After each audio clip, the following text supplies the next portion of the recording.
Karibu sana. Asante sana. Katibu. Nashukuru sana. Habari za majukumu? Salama. Habari za ofisini? Nashukuru sana. Leo tumekutoa ofisini, tumekuleta eneo la mapumziko. Nimefurahi sana. Utambulisho wa kisiwa chetu ni kisiwa cha marashi ya karafuu, lakini ni kisiwa ambacho tunalima viungo. Viungo vinazalishwa hapa. Uzuri wa watu wengi wakija kutembelea wanakuja hapa kwa ajili ya kutazama Spice Farm.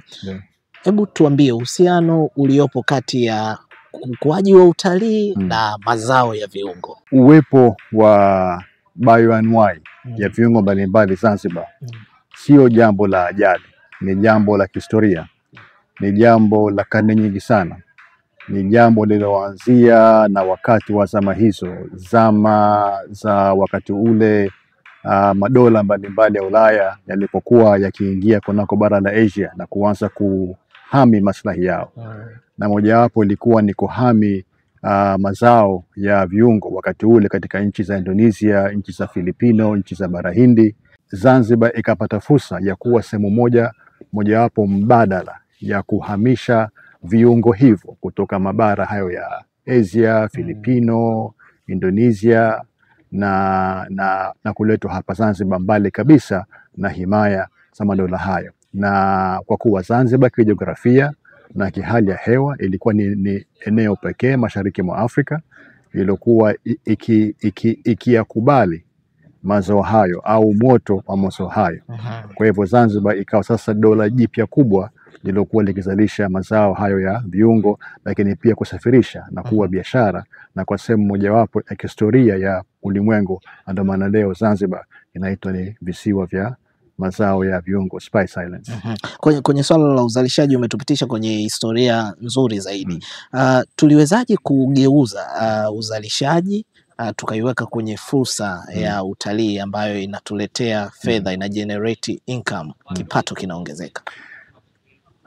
Mazao ya viungo katika dunia leo ni mazao ya kimkakati. Ni mazao sio tu ya kilimo, sio tu ni mazao ya kibiashara, lakini ni mazao yanaweka alama ya utambulisho ya taifa lile. Viungo hapa Zanzibar vimeingia kunako fursa kubwa ya sekta ya utalii kwa sababu ya ile historia ya visiwa vyenyewe vya Zanzibar tangu karne hizo hadi kufikia hii leo. Na watalii wengi wanaokuja hapa Zanzibar au wanaokuja upande huu wa bahari ya Hindi, mojawapo ya maeneo yao wanayopenda sana ni kuangalia historia, urithi, utamaduni, lakini pia vyakula vya nchi ambayo wanatembelea.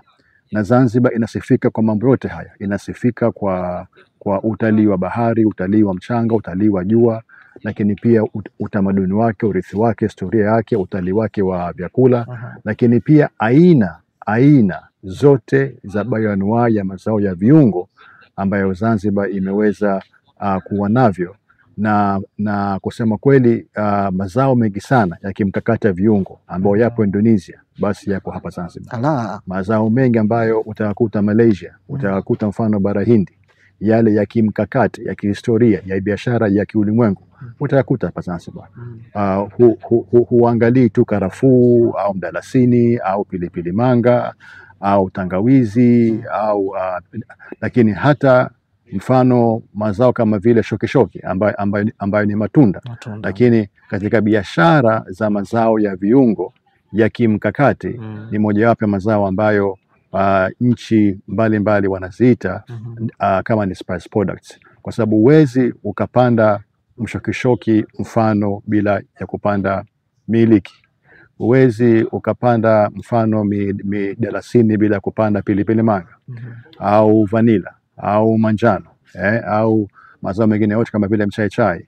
Yote haya ni mazao ya kimkakati ambayo yanakwenda kwa pamoja, na ni mazao ambayo yanazidi kuvutia watalii, lakini sio tu yanazidi kuvutia watalii, lakini pia yanatengeneza fursa mpya ya ajira mpya za ujasiriamali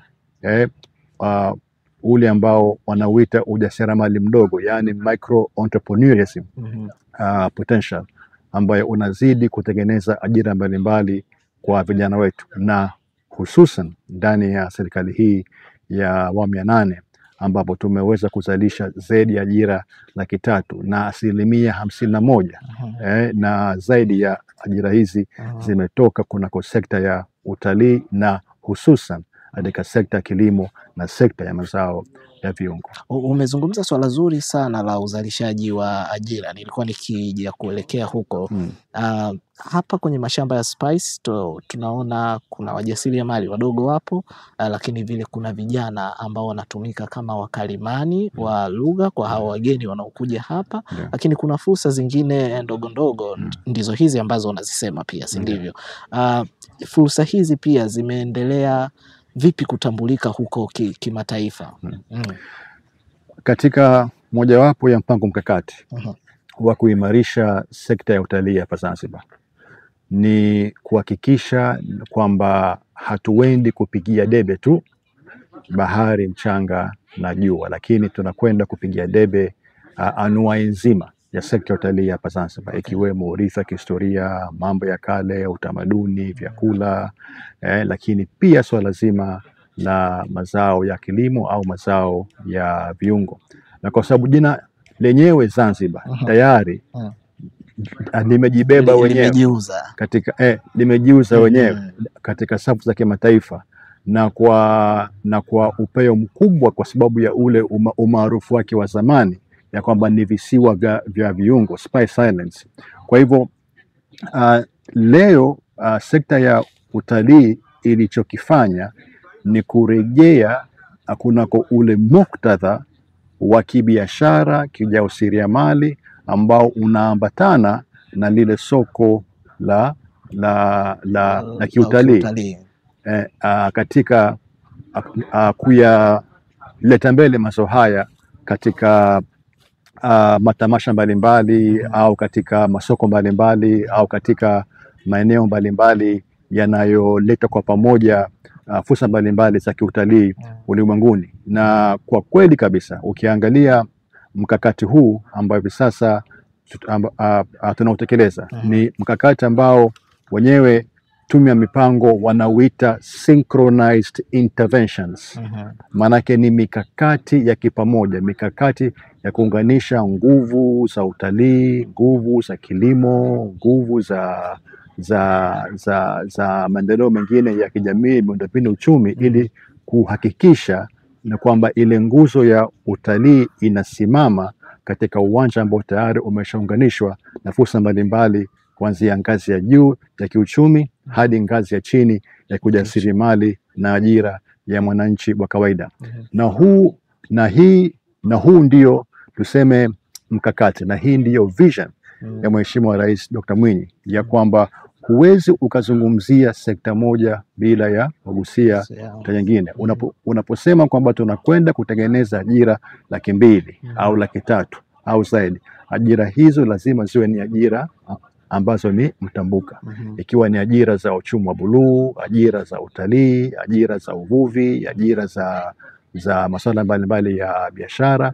Ajira hizo lazima zikamatane kwa pamoja, na mojawapo ya mkakati wa sekta ya utalii ni kuhakikisha kwamba utalii na kilimo hapa Zanzibar unakwenda kwa pamoja. Kwa nini? Kwa sababu nikikupa takwimu za haraka nitakwambia kwamba 60% ya pato la taifa natokana na sekta mbili kuu za kiuchumi hapa Zanzibar, ambazo ni utalii pamoja na kilimo. Na huwezi ukazungumzia utalii bila kuzungumzia kilimo. Huwezi ukazungumzia kilimo Zanzibar bila kuzungumzia utalii.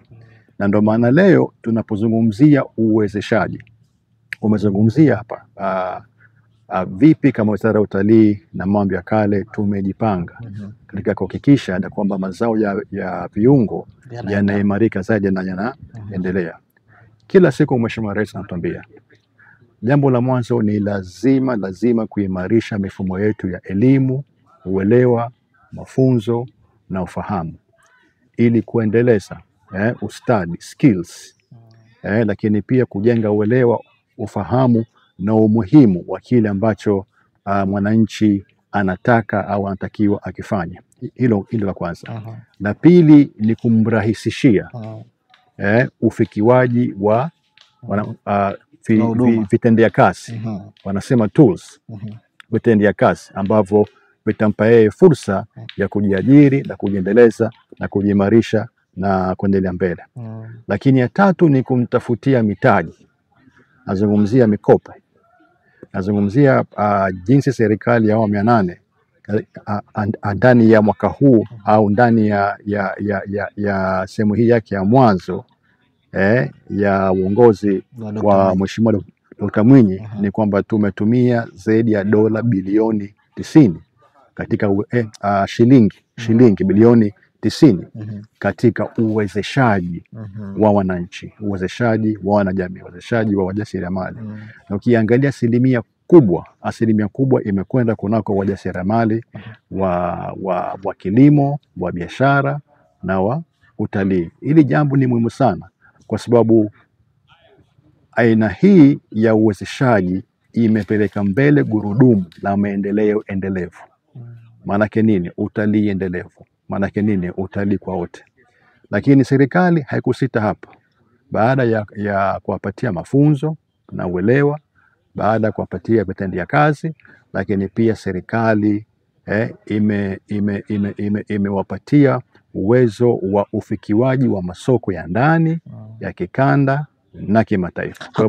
Kwenye masoko ya ndani hapa tumekuwa na matamasha mbalimbali ya kimataifa ambayo yamefanyika hapa Zanzibar. Tumekuwa na CAF, ni shahidi pia, tumepokea wageni wengi chani, tumekuwa na tukio la tuzo zile ambazo zimekutanisha wasanii na zenyewe zimeleta watu wengi zaidi. Lakini tumeendelea kutambulika kwa kutembelewa na wageni mbalimbali na tumekuwa na exhibition mbalimbali ambazo zinafanyika indoor kwenye maeneo yetu yale ya msingi. Spice kupitia hawa wajasiriamali tumewatangaza vipi kuonekana huko ili tuonekane bwana mdalasini upo unazalishwa hapa Kizimbani, sijui karafuu ipo inazalishwa hapa, na tukienda Pemba ipo ndo hii na hii. Tumeendelea kuweka juhudi gani kubwa hasa? Ndivyo nilivyosema pale awali ni kwamba hili jambo halijasimama katika nguzo peke yake ya sekta ya utalii. Hili jambo ni la pamoja, ni jambo ambalo ni mtambuka. Kwa hivyo unapozungumzia tumefanikiwa vipi, siwezi nikasema kwamba tumefanikiwa sisi tu utalii. Tumefanikiwa kwa pamoja, kwa sababu hapa unazungumzia uwezo, juhudi, jitihada za Wizara ya Kilimo, Umwagiliaji, Maliasili na Mifugo kupitia idara na zake mbalimbali za kiutafiti, za kibiashara na maeneo mbalimbali. Lakini pia tunazungumzia juhudi, jitihada za Wizara ya Biashara na Maendeleo ya Viwanda katika kutangaza, kuimarisha mazao mbalimbali ya kilimo ya kibiashara ndani na nje ya nchi.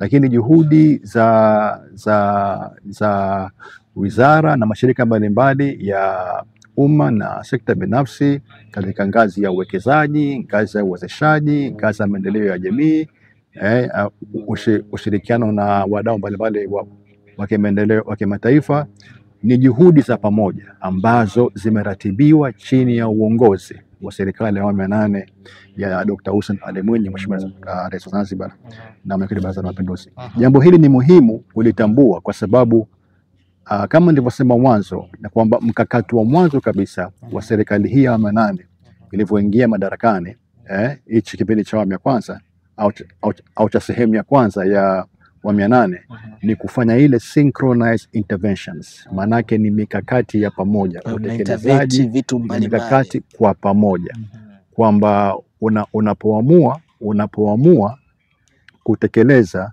na kuinua uchumi wa nchi, uweze ukainua uchumi wa nchi kwa kusema kwamba leo sekta hii, kesho hii. Ni kwamba kwa pamoja yale maeneo yote ya kimkakati, ya kimaendeleo, ya kiuchumi yanaanza kutekelezwa, na haya ndiyo matunda yake. Unakumbuka kwamba Mheshimiwa Rais alivyoingia madarakani tulikuwa kunako mgogoro wa janga la uviko ambalo wakati ule ukiangalia pato la taifa kwa mwaka lilikuwa likikuwa chini ya 1.3.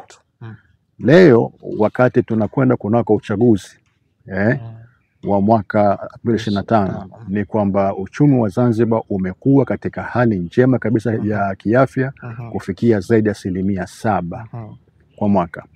Lakini tunazungumzia mfano mapato mbalimbali yanayotokana na sekta ya utalii. Na mapato haya yanaambatana na mapato ya sekta ambayo yanahusiana na mazao mbalimbali ya kibiashara, mazao mbalimbali ya kilimo, ikiwemo viungo. Ni kwamba kwa serikali kufanikiwa kuwa na uwezo wa kukusanya faida ya dola ya zaidi ya bilioni 1 kwa mwaka kufikia mwaka huu kuelekea uchaguzi wa mwaka 2025. Hii ni mojawapo ya nguzo kubwa za mafanikio. Kwa hivyo tunapokwenda kuna uchaguzi mwezi huu Oktoba, tunakwenda kuna uchaguzi na confidence kubwa ya mafanikio ambayo viashiria vyake, nambari zake, asilimia zake na viwango vyake vipo wazi kwa kila mtu kuviona. Nikirejea katika yale maeneo ambayo ulisema ya kimkakati ambayo tumeyafanya kazi, kuna kitu tunasema ubunifu, innovation. Hili ni jambo muhimu sana. Huwezi ukasema kwamba sekta ya utalii itafanikiwa kivyake, sekta ya kilimo itafanikiwa kivyake, au sekta ya biashara na viwanda itafanikiwa kivyake, mkiwa bado hamjakaa kwa pamoja na kuja na njia bunifu. Weka nukta hapo. Mtazamaji, tunazungumza hapa na katibu mkuu kutoka Wizara ya Utalii na Mambo ya Kale hapa Zanzibar, Dr. Abudu huyu. Tunazungumza namna ambavyo mazao ya viungo Zanzibar yanachochea ukuaji wa utalii. Hapa kwenye mazungumzo yetu ya awamu ya kwanza umeona namna ambavyo tumezungumzia kiujumla kutambulisha uzalishaji, namna ambavyo huduma zinapatikana, namna ambavyo utalii unazidi kukua zaidi kutokana na ushirikiano wa sekta hizi au ushirikiano wa taasisi hizi. Wizara ya Utalii lazima ishirikiane na kilimo, kilimo lazima kishirikiane na utalii, lakini hawa wote lazima washirikiane na watu wa biashara ili tuweze kujua kila kitu kiko vizuri zaidi. Na hapa tulikuwa tunazungumzia swala zima la ubunifu. Katibu nimemsimamisha hapa, ndio tunaenda kujikita hapo. Lakini kipindi tunazungumzia swala zima lazima tuwe wabunifu, tuongeze ubunifu. Nataka tuongeze na swala zima la utamaduni na urithi. Sasa malizia hili la ubunifu ni kuulize la utamaduni na urithi. Tunalisishaje ili tuweze kuwa na hivyo vitu vizuri? Nashukuru sana. Mazao ya viungo, ukiangalia umuhimu wake na faida zake, unaanza kuzungumzia kwanza mazao yenyewe kama chakula muhimu katika masuala ya protini, vitamins na mambo mengine. Lakini pia kama ni mazao ambayo yanajenga afya ya binadamu, lakini kama ni mazao ambayo ni nguzo za kutengenezea dawa mbalimbali za matibabu, iwe dawa za kimagharibi au dawa za kiasilia. Lakini tunazungumzia mazao ya viungo kama sehemu tunu ya utamaduni wetu. Utamaduni wetu katika vyakula, utamaduni wetu katika matumizi ya viungo hivi, katika taratibu zetu, silka zetu na mambo mengine mbalimbali. Na ndio maana vinaitwa mazao ya viungo, spice products, spice crops, kwa sababu kila kitu hapo kimeunganishwa.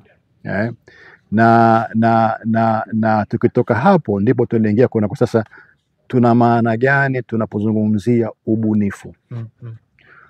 Unapotaka kupeleka zao lako kama zao la karafuu au bidhaa yako ulipeleka mfano katika soko la kimataifa la Indonesia au Singapore au Dubai au wapi, ni kwamba lazima wewe lile zao lako ulipigie debe kuliko mwenzako wa Komoro, mwenzako wa Madagascar au mwenzako wa kusini ya India ambaye anazalisha zao kama hilo na yeye yupo soko kama hilo, atakapolipigia debe zao lake. Mfano karafuu ya Zanzibar. Karafuu ya Zanzibar ina tofauti gani mfano na karafuu ya Komoro, na karafuu ya Madagascar, na karafuu ya Indonesia, na karafuu mfano ya Bara Hindi? Lazima wewe ujitoe, lazima useme mimi zao hili langu lipo unique kwa sababu lina brand hii, kwa sababu lina faida hii, kwa sababu lina vitu pekee unique ambavyo havipatikani Komoro, havipatikani Madagascar, havipatikani Bara Hindi, havipatikani Bara Indonesia. Na ndio maana unakuta kwamba wanunuzi wengi wanaokwenda kutafuta soko la zao la karafuu, kwa nini wanaacha kwenda kununua karafuu ya bei rahisi inayopatikana Indonesia, ambayo ndio inaongoza kwa quantity?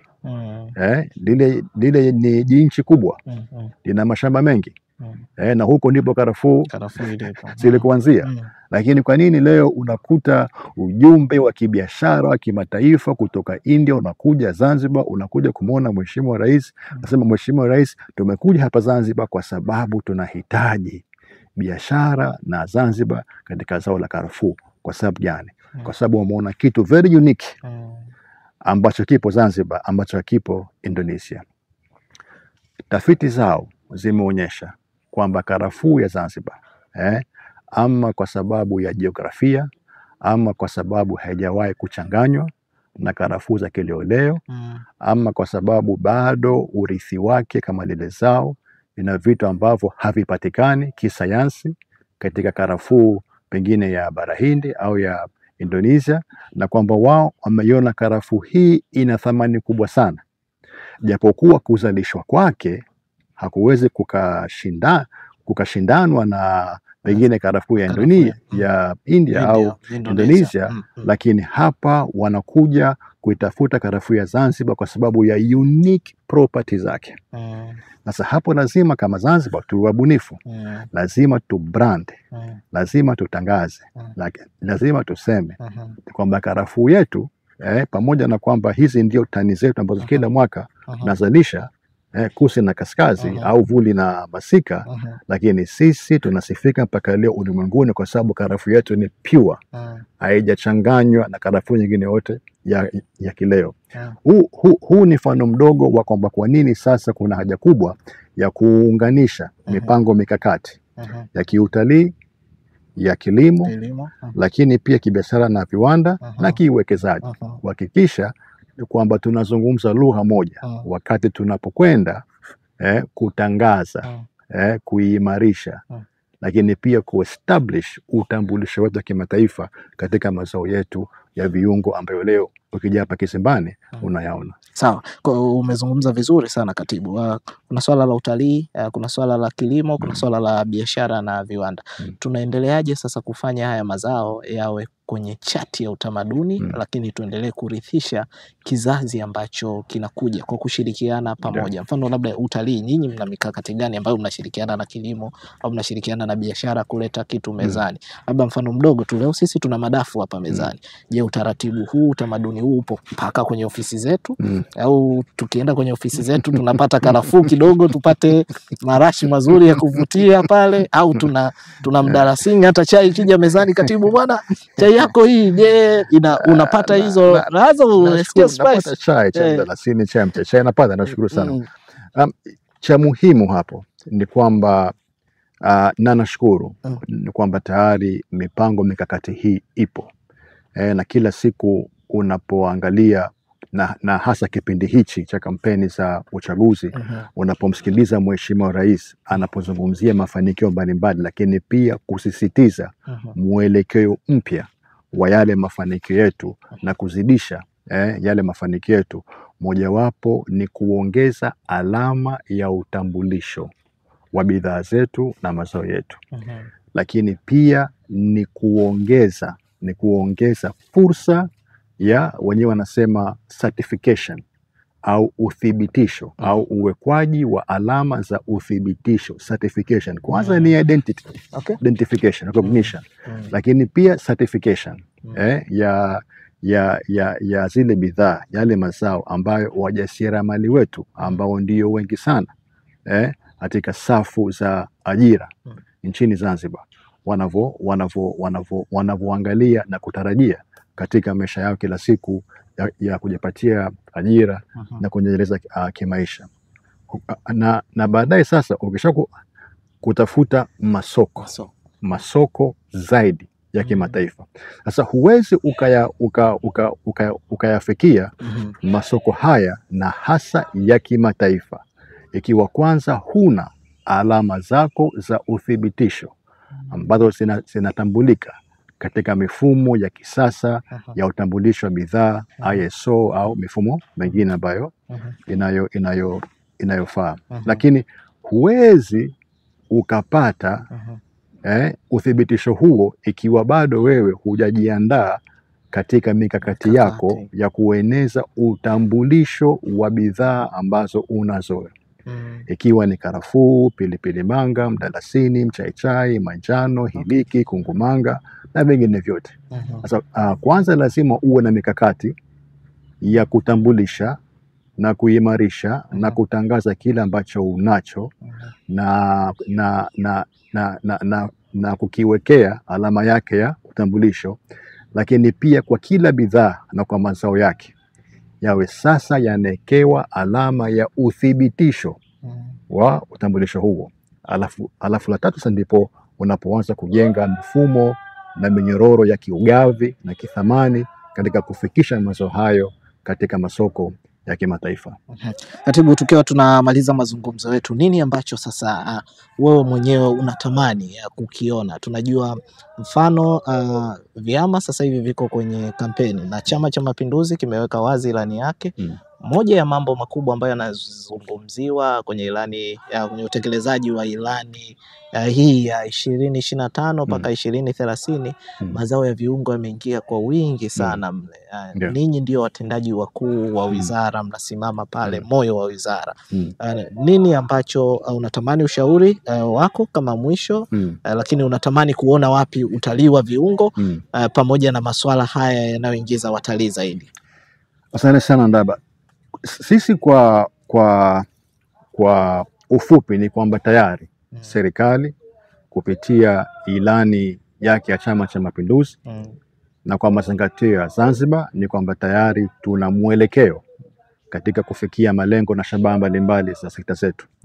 Na hasa katika sekta ya utalii tayari tumeshajiwekea shabaha 10 kuu za mwelekeo wetu wa kwenda kufikia mwaka 2030. Na mojawapo ya shabaha hizo ni kuimarisha, kuendeleza na kuhifadhi mfumo mzima wa hii sekta ndogo ya mazao ya viungo. Isiwe tu kama ni sekta ambayo inaonekana katika jicho la kilimo, lakini ni sekta ambayo inayoonekana kama ni alama ya utambulisho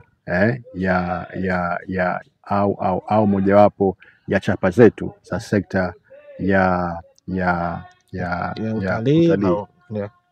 Natamani sana kwamba yale mashirikiano pamoja ambayo yapo baina ya sekta yaendelee kuimarika hadi kufikia katika ngazi za chini, ngazi za kiujasiriamali, ili mjasiriamali asipate tabu ya kusema kwamba mimi nikienda kuchukua mkopo huu, yani maanake ile fursa ya utalii kule nitaikosa, au nikienda kule kunako ujasiriamali wa masoko huku utalii nitakosa.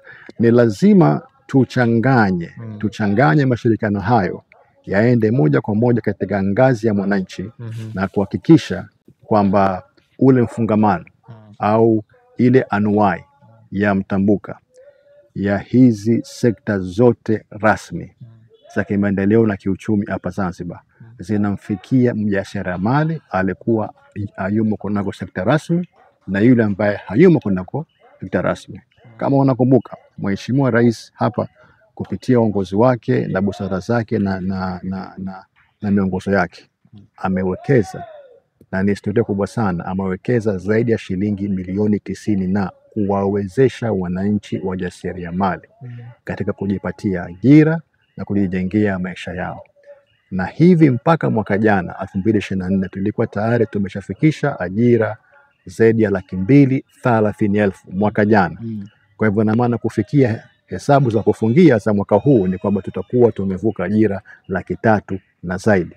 Kwa hivyo tuna shabaha zaidi sasa ya kuongeza uwekezaji zaidi wa rasilimali za mikopo, lakini pia kuzalisha ajira zaidi ya zile ambazo zimezalishwa ndani ya kipindi cha sehemu ya kwanza cha awamu ya 8 cha Mheshimiwa Rais.